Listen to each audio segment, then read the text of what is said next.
It's time now for County-Wide, a special presentation of Yavapai Broadcasting News. Join Paul David and Brad Miller as they talk with our community's leaders, newsmakers, and people in the know. You'll hear about the hot topics that affect all our lives here in Yavapai County. And now, here's today's County-Wide.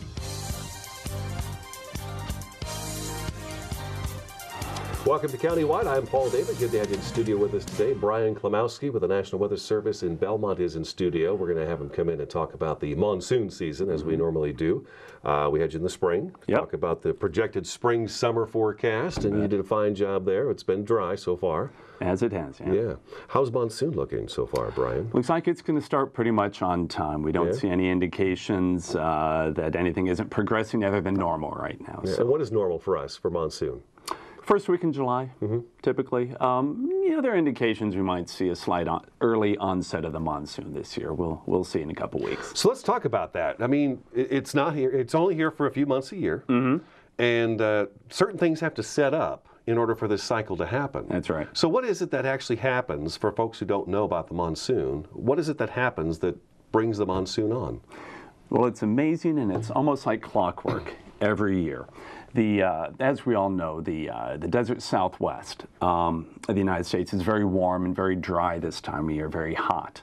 And as the landmass heats up, it actually brings about a reversal in the low-level wind direction. Okay.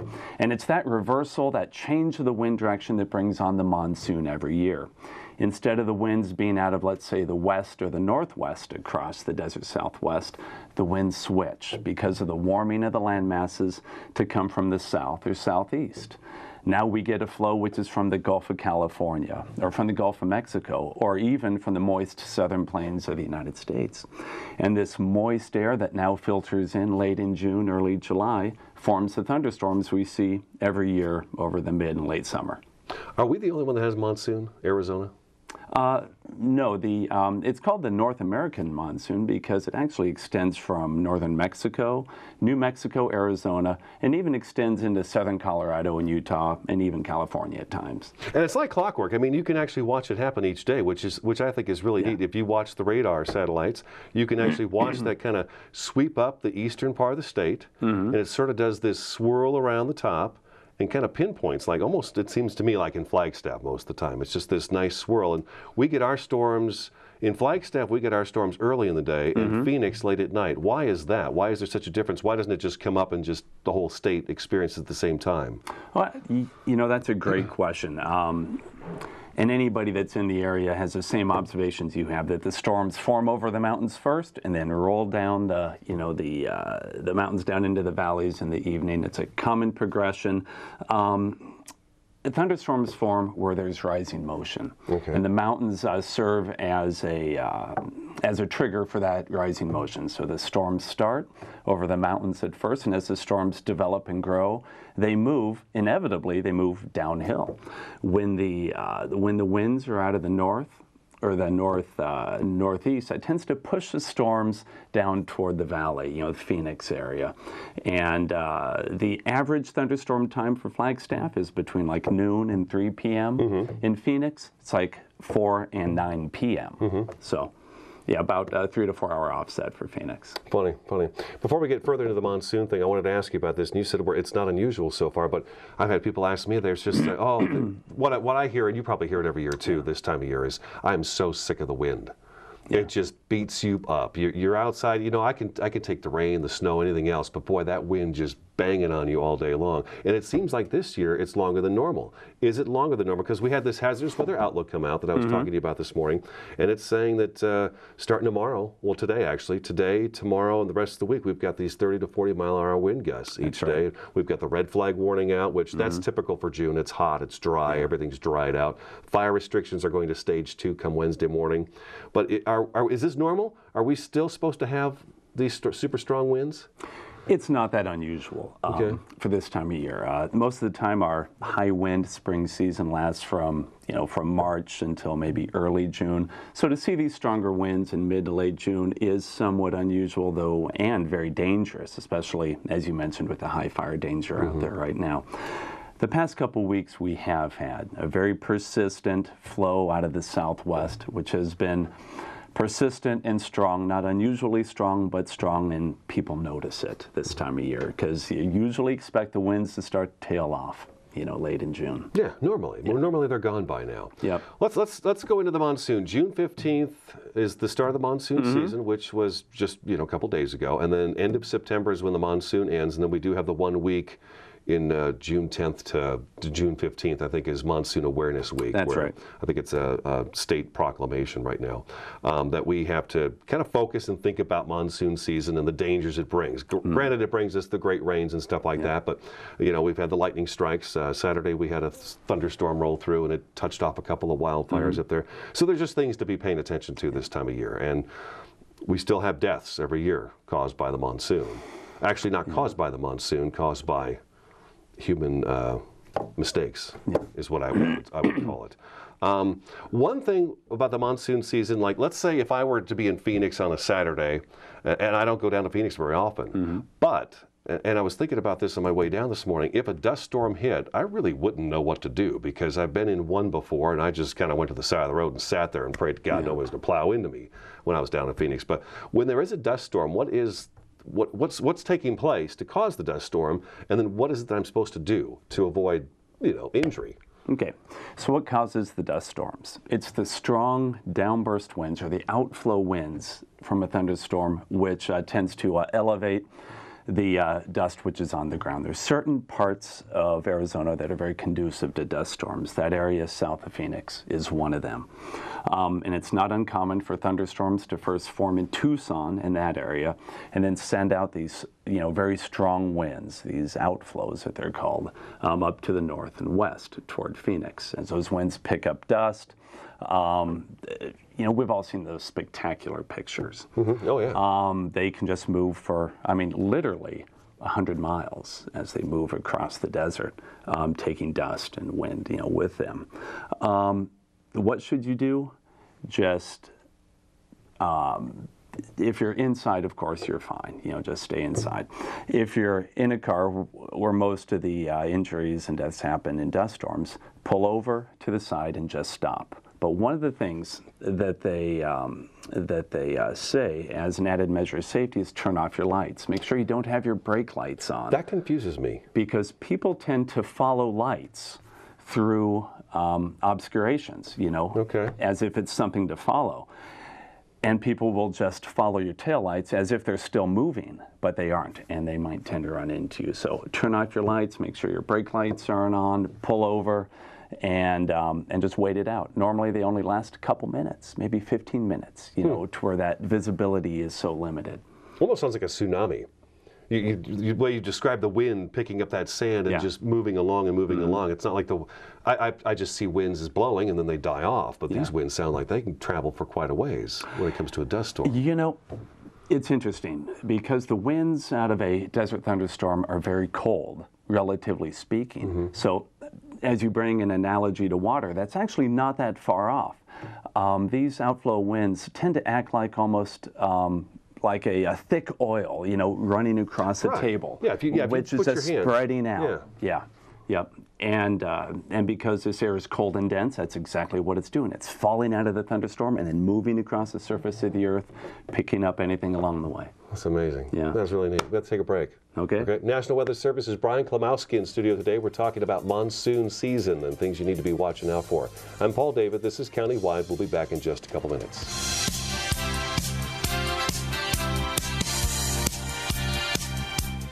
Here in northern Arizona and throughout Yavapai County, people count on Orkin Pest Control. With over 100 years of combined experience, nobody knows how to protect your home or your business from harmful or annoying pests like the Orkin Man. To start service, contact your northern Arizona Orkin Pest Control. In the Verde Valley, call 567-5100 or Orkin Pest Control in the Prescott area at 775-8772.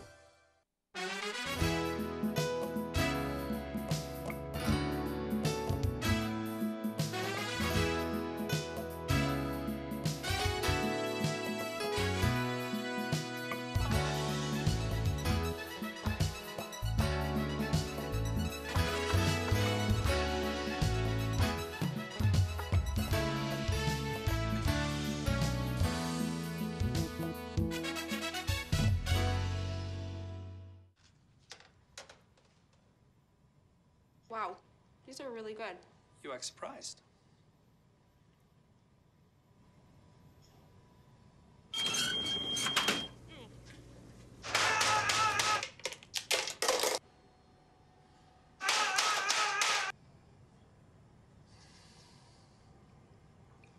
Practice makes perfect. You don't have to be perfect to be a perfect parent. There are thousands of teens in foster care who don't need perfection. They need you. So, I got this new family, and I don't know what it is about this one, but she can't seem to put down that toy all day long. Tap, tap, tap, tap. Oh, and she even talks to it. She talks to that more than she talks to him. What's up, bro? Nice shirt.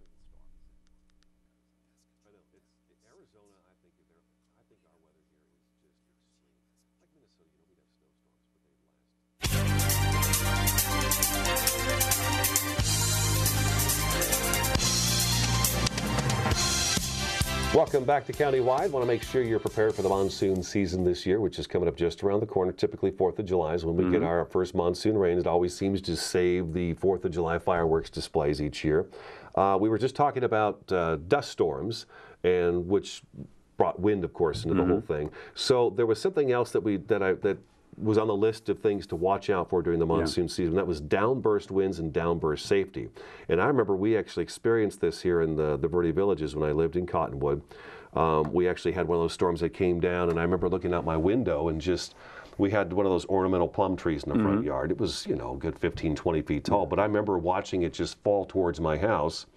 And then across the road and just down below, you could see the power poles just snap, snap, snap, snap, snap. Just like twigs. And I think it was a few weeks after they got all that cleaned up, we had a second one that went down 260 here in Cottonwood and snapped several more. What's happening there when we get these really strong downburst winds? It's the same effect. It's that evaporatively cooled air. You know how when you step out of the shower, you feel cool, of course. Right. When there's rain falling out of a thunderstorm, it's cooling the air around it. And cold air is dense air. It wants to rush down. Kind of the opposite of a hot air balloon that's going up. Cold air wants to go down. And as soon as that air hits the ground, it rushes outwards, okay? And it can be upwards of 100 miles an hour, probably somewhat like you saw. Now, every thunderstorm that happens in Arizona, without exception almost, is going to have winds of at least 40 miles an hour with it. That's just the nature of our thunderstorms. So they have strong winds with them. As the storms get larger and organized on a larger scale, we can see winds, like I said, up to 80, 90, even 100 miles an hour.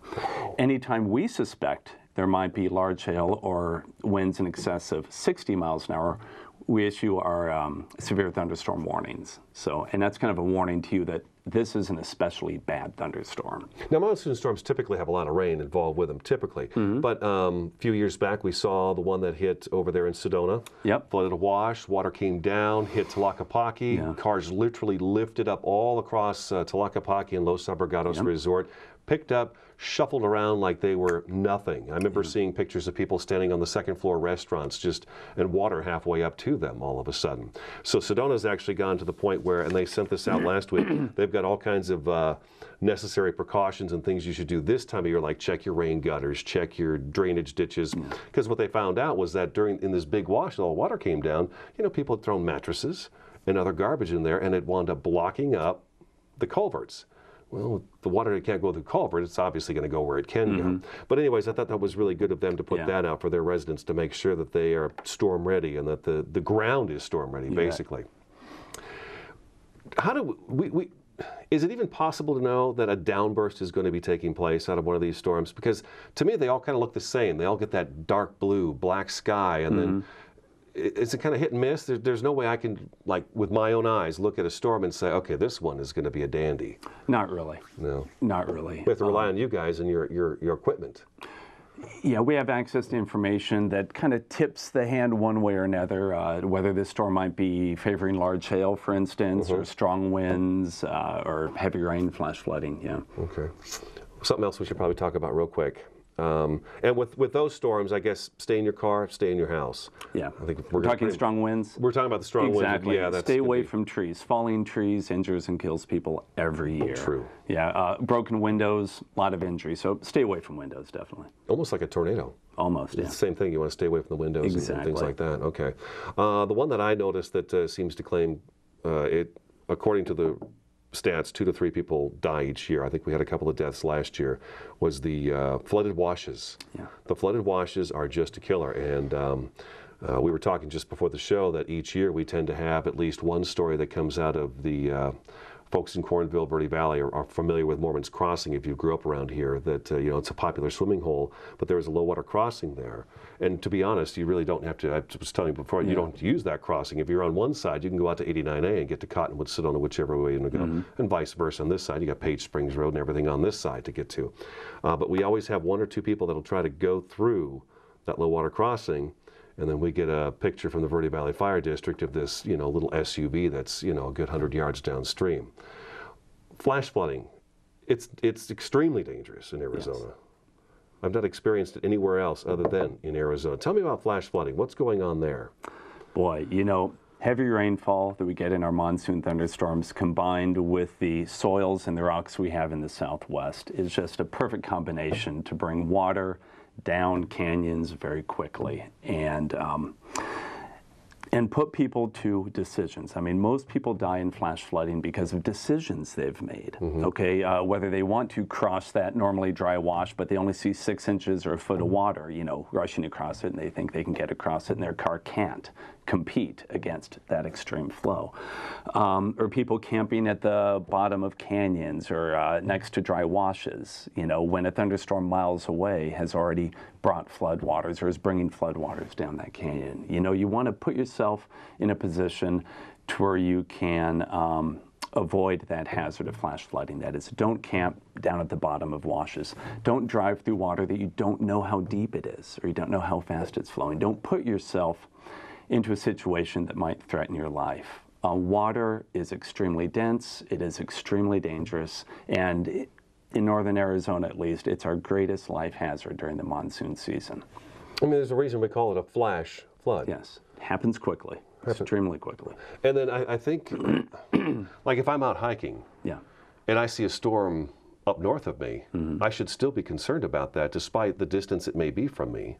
Absolutely. Why? Absolutely. Because water can flow down canyons for miles. Antelope Canyon is a great example. The Antelope Canyon drainage near Page extends for miles, 20, 30 miles. And a strong storm upstream, which falls over the rocky terrain up there, can just bring that water, which isn't going to soak in at all. It's just going to flow down the canyon until it narrows and narrows and narrows to the slot canyons to where the water's 20, 30 feet deep at that point. The key there is you mentioned it's a rocky terrain. So rocky terrain. That's not going to soak up any water. Yeah, not at all. We see, of course, that terrain all over northern Arizona. So yeah, it makes the flash flooding a big hazard. It happens quick. It catches people by surprise. So stay out of the flooded, not the flooded washes, but it's a dry wash right now, but it could be just a matter of minutes away that it's not a dry wash anymore. I think we had some Boy Scouts get caught up in something like that recently, a few years back, up in the Page area. That's right. It happened as well, so.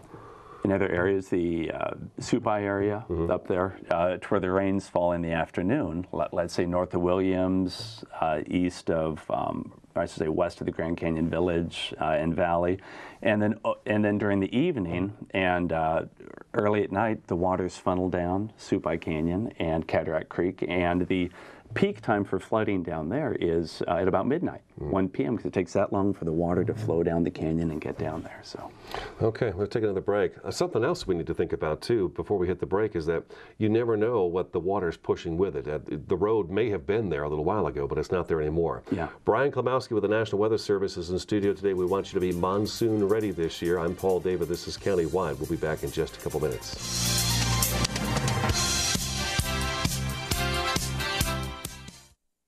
Here in northern Arizona and throughout Yavapai County, people count on Orkin Pest Control.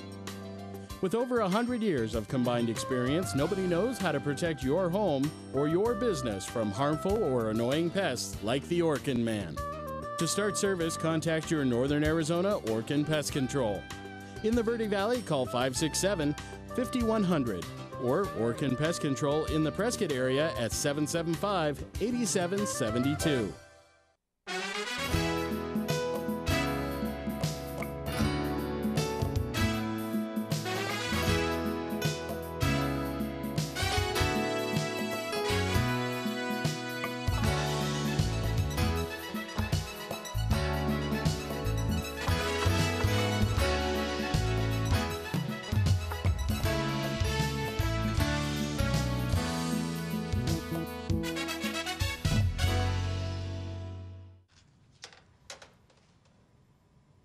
Wow, these are really good.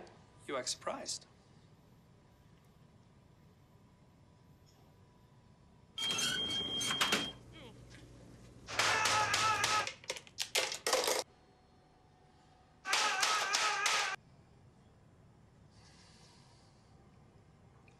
Practice makes perfect. You don't have to be perfect to be a perfect parent. There are thousands of teens in foster care who don't need perfection. They need you.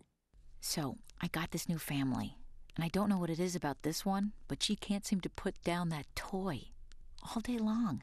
Tap, tap, tap, tap. Oh, and she even talks to it. She talks to that more than she talks to him. What's up, bro? Nice shirt. Who's she talking to? Her mom? She talks to her mom a lot.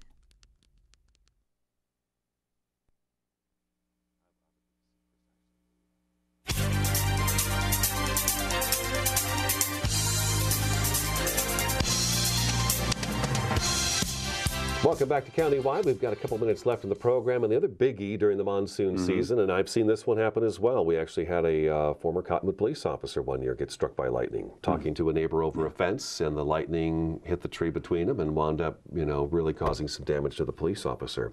But lightning is something we really need to pay attention to. You bet. Am I safe to say, Brian, that anytime we have a weather event going on in Arizona, not like maybe Saturday we have the little rolling thunder and storm roll through, we have extreme weather in this state. It doesn't seem like it's either nothing or it's a whole bunch of something in this state. It seems like it. Okay, so if there's bad weather coming through, you just need to pay attention to what's going on around you. But you bet. Lightning is the other thing we want to talk about real quick with you. That's right. Lightning, get indoors. It's that simple. If you can hear it, you are threatened by it. If you hear thunder, then you're close enough to be struck by lightning. It's that simple. Get indoors, that takes care of your problem. As easy as that, isn't it? It's as easy as that, yeah. All right. I think we've got everything. So, again, dust storms, pull off the side of the road if you're driving, turn your headlights off and just sit and wait for it to go by and hope nobody slams into the back end of you. Same thing with downburst winds and downburst safety. Really, in the monsoon season, it's best to be inside your home when there's a storm going on or a storm approaching. Let's not have any flash flood deaths this year. That would be really nice. If we don't have anybody driving through, low water crossings, there's a reason those barricades are get put out there. And you guys, of course, will be sending out updates whenever it's necessary. We sure will. Emergency warnings and all that good stuff. All right, Brian Clemousi, good to see you. Thank you. I think we'll have you back. It's going to be before we know it even, but end of summer, early fall to talk about fall, winter, and spring. And we'll get you away from that light before it taps you. All right, that's today's Countywide. I'm Paul David. Great to have you in studio with us today. We'll talk to you again next time.